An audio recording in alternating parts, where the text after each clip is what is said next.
এই তুর্কি তার নিজের পাড়ায় তার কোনো অস্তিত্ব নেই, সে চলে এসছে পেপারাতে মস্তানি করতে। কোথায়? না, ইন্ডিয়ান সাবকন্টিনেন্টে ভারতের বিরুদ্ধে। 1999 সাল থেকে তুর্কি চেষ্টা চালিয়ে যাচ্ছে যে ইউরোপিয়ান ইউনিয়নে মেম্বারশিপ নেওয়ার জন্য, কিন্তু 25 বছর হয়ে গেছে, আজ অবধি তার সে মেম্বারশিপ মঞ্জুর হয়নি। কেন হয়নি? না, তার বিরুদ্ধে প্রচুর অভিযোগ রয়েছে ইউরোপের দেশগুলির, মানবাধিকার লঙ্ঘন, বিরোধীদের কণ্ঠরোধ, দুর্নীতি, এরকম প্রচুর অভিযোগ এসে আজ অব্দি তাকে দেওয়া হয়। এই এরদোগান, এই লোকটা জবে থেকে প্রেসিডেন্ট হয়েছে, তারা একমাত্র ধান্দা হচ্ছে সে মুসলিম জগতের বস হবে। কিন্তু বস হবে, কিন্তু কে তাকে মানবে? আরবরা তুর্কিদের মানে না, তাকে তারা বহিরাগত আক্রমণকারী হিসাবেই চেনে। এদের বিরুদ্ধে লড়াই করেই আরবরা স্বাধীন হয়েছিল। আর শিয়া মুসলিমদের লিডার হচ্ছে কি ইরান, পশ্চিম এশিয়া যে অঞ্চলটা, তা সেখানে তুর্কির কোনো এন্ট্রি নেই। তাহলে কোথায় এখন তুর্কি বসগিরি দেখাবে? আর পাকিস্তানের হয়ে দালালি করতে নেমেছে কেন? তিনটি কারণ আছে এর পেছনে। নাম্বার ওয়ান, পাকিস্তান হচ্ছে 1 নম্বর মুসলিম দেশ, যে পরমাণু শক্তিধর দেশ। কাজে ফিউচারে যদি কখনো তুর্কির কোনো নিউক্লিয়ার থ্রেট আসে, সে জানে আমাকে সেভ করবে কিন্তু পাকিস্তান, অন্য কোনো দেশ কিন্তু আসবে না। এই জন্য সে পাকিস্তানের ওই দালালিতে নেমেছে, এবং পাকিস্তানের যদি চিকড়িদোস্ত হতে হয়, সেক্ষেত্রে কড়া ইন্ডিয়া বিরোধিতা তাকে করতেই হবে। এটা একটা কারণ।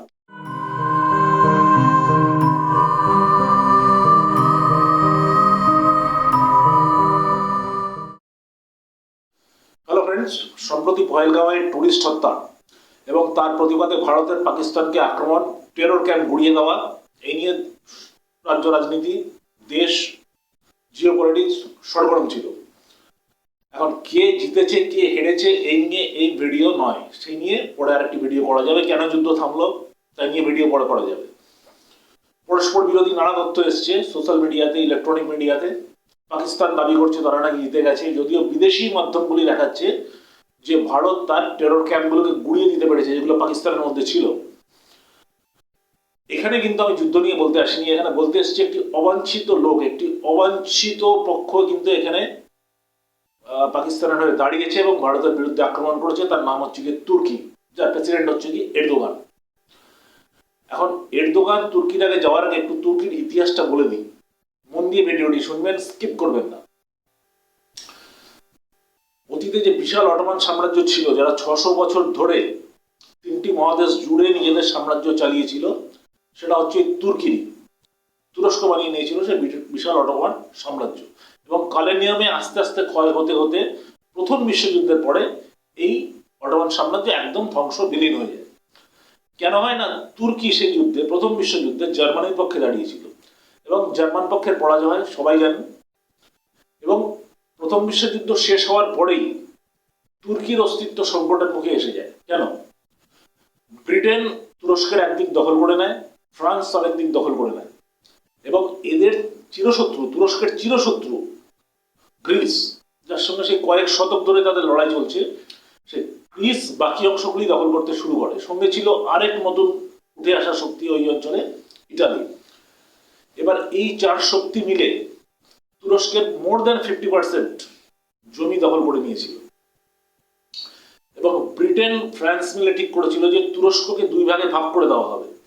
একটি ভাগ যাবে তারা যেটা দখল করে নিয়েছে এই চার শক্তি, তাদের পক্ষে, আরেকটি ভাগ তুরস্ককে দিয়ে দেওয়া হবে। পুরো ঠিক হয়ে গেছিল, কিন্তু শেষ সময় তুরস্ককে বাঁচিয়ে দেয় নতুন এক তুর্কি যুব নেতা কামাল আতাতুর্ক। তার নেতৃত্বে তুর্কি যুবকবৃন্দ ঘুরে দাঁড়ায়, নতুন করে সেনাবাহিনী গঠিত হয়, সম্মিলিত গ্রিক বাহিনীকে এরা পরাস্ত করে, দখল হয়ে যাওয়া জমিগুলি আবার পুনরুদ্ধার করে, এবং ব্রিটেন এবং ফ্রান্সের সঙ্গে আলাদাভাবে ট্রিটি অফ আঙ্কারা চুক্তিতে এরা আসে, এবং ব্রিটেন এবং ফ্রান্সও আর ফার্দার যুদ্ধে না গিয়ে তুরস্ক ছেড়ে চলে যায়, এবং সেই যাত্রার মতো তুরস্ক বেঁচে যায়। এবার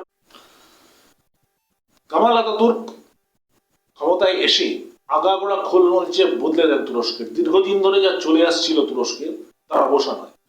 কি না, প্রথমে তিনি খলিফাতন্ত্রের অবসান করে দেন। দেশের আইন ব্যবস্থা সর্বোচ্চ পড়েছিল ইসলামী কোর্ট, তাকে উঠিয়ে দেন, দেশে সুপ্রিম কোর্ট আসে।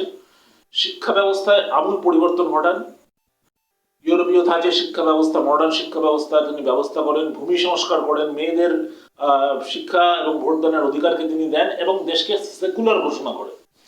মুসলিম সংখ্যাধিক্য হওয়া সত্ত্বেও তুরস্ককে উনি সেকুলার ঘোষণা করেছিলেন, এবং পরবর্তী 7-8টি দশক ধরে তুরস্ক সেই রোল মডেলই ফলো করছিল। এর মধ্যে 1999 সালে তুরস্ক ইউরোপিয়ান ইউনিয়নে যাওয়ার জন্য আবেদন করে। কিন্তু আজ অবধি 25 বছর অতিক্রান্ত হয়ে গেছে, ইউরোপিয়ান ইউনিয়নের মেম্বারশিপ তুরস্ককে দেওয়া হয়নি। কেন? অনেকগুলি কারণ আছে। এক, দেশের মধ্যে করাপশন, বিরোধী কণ্ঠরোধ, এই ধরনের কার্যগুলির জন্য তুরস্ককে দেওয়া হয়নি। ন্যাটোয় অবশ্য তুরস্ক জয়েন করে, আমেরিকার ছোট ভাই সাজে। 2003 সালে এরদোগান লোকটি দেশের প্রাইম মিনিস্টার হয় এবং 3 থেকে 14 প্রথম 11 বছর ছিল প্রাইম মিনিস্টার। 2014 থেকে এখন অবধি রয়েছে প্রেসিডেন্ট, অর্থাৎ 22 বছর ধরে লোকটি ক্ষমতার শীর্ষে রয়েছে। এবং প্রথম কাজটি এর হচ্ছে দেশের সেকুলার স্ট্রাকচারটিকে ধ্বংস করে পুরনো ইসলামী আইন কানুন দেশের মধ্যে নিয়ে আসা, আবার পুনরায় চালু করা। তবে পুরো সেকুলার নামটা কিন্তু খাতায় কলমে রয়ে গেছে, কারণ সেটা বন্ধ করলে যে ইউরোপিয়ান ইউনিয়নে ঢুকতে পারবে না তা জানে। এবং এরদোগান এই লোকটির লক্ষ্য ছিল প্রথম থেকে সে মুসলিম জগতের বস হবে। এবার বস হবে কিন্তু একে মানবে এটাকে। আরবরা তুর্কিদের পাত্তা দেয় না, তাকে আক্রমণকারী বহিরাগত হিসাবে এরা মনে করে। এই অটোমানদের সাথে লড়েই আরবরা স্বাধীন হয়েছিল। বাকি রইল শিয়া মুসলিম অধ্যুষিত পশ্চিম এশিয়া, সেখানকার বস হচ্ছে ইরান, তারা ইরানের কথা মতো চলে, তুর্কির কোনো এন্ট্রি নেই সেখানে। তাহলে বাকি রইল যে নন আরব মুসলিম দেশগুলি, পাকিস্তান, বাংলাদেশ, ইন্দোনেশিয়া, মালয়েশিয়ার মতো সামান্য কিছু দেশ, এবং আছে আজারবাইজান তার ঘরের পাশে ছোট ভাই, যারা বহু তুর্কি কালচার ফলো করেই চলে, তুর্কি বংশোদ্ভূত এরা। তা এদেরকে নিয়েই একে বসগিরি দেখাতে হবে। এখন আজারবাইজান তো হলো, মালয়েশিয়া প্রথম দিকে একটু তুর্কির সঙ্গে গা ঘষাঘষি করে চললেও পরে দূরত্ব বাড়িয়ে নেয়। এবার এরদোগানের নজরে আসে পাকিস্তান। কেন পাকিস্তান আসে? 3টি কারণ আছে। প্রথম কারণ হলো পাকিস্তান একমাত্র মুসলিম দেশ যে নিউক্লিয়ার পাওয়ার।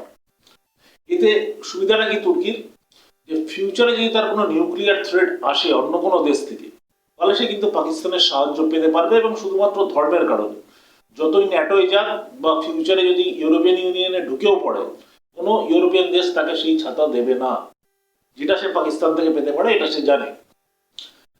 নাম্বার 2 হচ্ছে আরো এক ধাপ এগিয়ে এরদোগানের উচ্চাসা আছে যে ফিউচারে তুর্কিকেও নিউক্লিয়ার পাওয়ার বানাতে হবে, এবং সেক্ষেত্রে প্রয়োজনীয় কারিগরি সহায়তা একমাত্র পাকিস্তান থেকেই সে পেতে পারে। এই জন্য পাকিস্তানের দালালি সে করে যাচ্ছে। আর নাম্বার 3 হচ্ছে পাকিস্তানের অস্ত্রের বাজার সেটা ধরার জন্য, যেহেতু তুর্কি অস্ত্রের একটা বড় এক্সপোর্টার, এবং পাকিস্তান এই অঞ্চলে যেহেতু টেনশন থাকে এই জায়গাটাতে, সাউথ এশিয়াতে অস্ত্রের একটা বিশাল ডিমান্ড আছে, তো সেই বাজারটাকে নিজে ক্যাপচার করার জন্য সে পাকিস্তানের দালালি করে। এবং পাকিস্তানের যদি অন্তরঙ্গ হয়ে উঠতে হয়, জিগরি দোস্ত বনতে হয়, তাহলে প্রথম শর্ত হচ্ছে যে কড়া ভারত বিরোধিতা। সেই কাজটাই তুর্কি করে আসছে এরদোগান বিগত 1 দশক ধরে। সেটা রাষ্ট্রসংঘে হোক, অন্য কোনো আন্তর্জাতিক প্ল্যাটফর্মে হোক, ইন্ডিয়ার বিরুদ্ধে কড়া মন্তব্য, বক্তব্য, ইন্ডিয়ার বিরুদ্ধে ভোট দেওয়া, এই কাজগুলি করে আসছে তুর্কি পাকিস্তানের জিগরি দোস্ত হবে। এবং চতুর্থ আরেকটি কারণ হলো যে বিগত 1 বছর ধরে পাকিস্তানের খুব কাছাকাছি চলে এসছে বাংলাদেশ। এখন ধরতে গেলে বাংলাদেশ পুরো পাকিস্তানের কলোনি হয়ে গেছে। পাকিস্তান বাংলাদেশি ভাই ভাই সোশ্যাল মিডিয়াতে এগুলো এখন ছড়ে বেড়াচ্ছে। কারণ যদি পাকিস্তানকে কবজা করতে পারে, পাকিস্তানও তার ল্যাজে বাংলাদেশকে ধরে রেখেছে, এখন আরেকটি মুসলিম দেশের সাহচর্য সে পেয়ে যাবে। এইটা প্ল্যানিং এর মধ্যে রয়েছে, এবং সেই কথা মাথায় রেখেই যখনই এই টেনশন দেখা দিল এবারে যখন যুদ্ধের সময়, তুর্কি তার ড্রোন পাঠিয়ে দিল পাকিস্তানকে। যদিও সেই ড্রোন কিন্তু ভারতের এয়ার ডিফেন্স সিস্টেম সব ধ্বংস করে দিয়েছে, কিচ্ছু করতে পারেনি সেই ড্রোন। কিন্তু তারা বড় গলায় বলে বেড়াচ্ছে যে আমাদের ড্রোনেই নাকি পাকিস্তান ভারতকে ঘায়েল করেছে, তুর্কিতে নাকি সেলিব্রেশন হয়েছে পাকিস্তানের ভিক্টরি। এই ফলস মিডিয়া, এই ফেক মিডিয়া, এই সোশ্যাল মিডিয়ার উপর ইন্ডিয়া জুড়ে এই জন্য রাইটলি শুরু হয়েছে বয়কট তুর্কি মুভমেন্ট। তুর্কি যাওয়া স্বতঃস্ফূর্তভাবে ভারতীয় টুরিস্টরা ক্যান্সেল করছে, তুর্কির পণ্য বয়কট করা শুরু হয়েছে, তুর্কির যে কোম্পানিগুলি ভারতীয় কাজ করে তাদেরকে পাত্তারি গুটিয়ে ফিরে যেতে বলা হয়েছে, এবং অত্যন্ত রাইটলি বলা হয়েছে। কেউ এখানে এসে আমাদের এখানে মস্তানি করবে, এখানে সেটা তো মেনে নেওয়া হবে না। এবং যে আশঙ্কা রয়েছে যে ফিউচারে আরেকটি অশুভ শক্তি এখানে গড়ে উঠতে চলেছে, তুর্কি, পাকিস্তান, বাংলাদেশ, এবং এদের সঙ্গে ব্যাকগ্রাউন্ডে থাকবে চায়না, এরা মিলে কিন্তু ভারতকে অস্থির করার চেষ্টা করবে, চলতে থাকবে। কিন্তু ভারত রাইটলি ব্যাক করবে, ভারতের ভয় পাওয়ার জন্য কিছু নেই। ভারতের বন্ধুরা বসে আছে বাইরে, আমেরিকা আছে, রাশিয়া, ইসরায়েল, এরাও বসে আছে ভারতকে রাইট সাহায্য দেওয়ার জন্য। এই যে সংঘাত এখন হলো, আপনারা যদি দেখেন যে বিদেশি চ্যানেলগুলো দু হাত ভরে তারা কিন্তু ভারতকে সমর্থন করেছে, অনেক ছোট ছোট দেশ থেকে, অনেক দূরের দেশ থেকে তারা ভারতকে সমর্থন করেছে টেরোরিজমের বিরুদ্ধে। ভারত যে রুখে দাঁড়ায় রাইটলি, তাকে সমর্থন করে ভারতের পাশে দাঁড়িয়েছে এবং এই সমর্থন বজায় থাকবে। যতই তুর্কি দ্বারা, পাকিস্তান, বাংলাদেশ এরা মিলে দাঁড়া, কিচ্ছু করতে পারবে না ভারতের। ভারত যেমন ছিল ভারত সেমনি থাকবে। ভারত কিন্তু টেরর ক্যাম্প গুড়িয়ে দেবে। ভারতের বিরুদ্ধে যারা লড়বে, ভারতের বিরুদ্ধে যারা তাকাবে, তাদের কিন্তু ভারত ধ্বংস করে দেবে, এটা কিন্তু নিশ্চিন্ত। যাই হোক, আপনাদের কি মতামত অবশ্যই কিন্তু কমেন্ট বক্সে লিখে জানান। এই ভিডিওটিকে শেয়ার করুন, লাইক করুন, সাবস্ক্রাইব করুন এবং যারা বাংলাদেশ থেকে দেখছেন তারাও আপনাদের পয়েন্ট লিখে জানান। আপনার ভিউটা কি এই সম্পর্কে, তুর্কি সম্পর্কে, পাকিস্তান সম্পর্কে আপনাদের মতামত কি জানান। কে যুদ্ধে জিতেছে সেই পয়েন্টটি, আপনার ভিউটি আপনি জানান কমেন্ট বক্সে। দেখতে থাকুন সোল ভিটামিন, আসছি পরের ভিডিও নিয়ে, ওয়াচ করুন সেখানে। Till then it's by.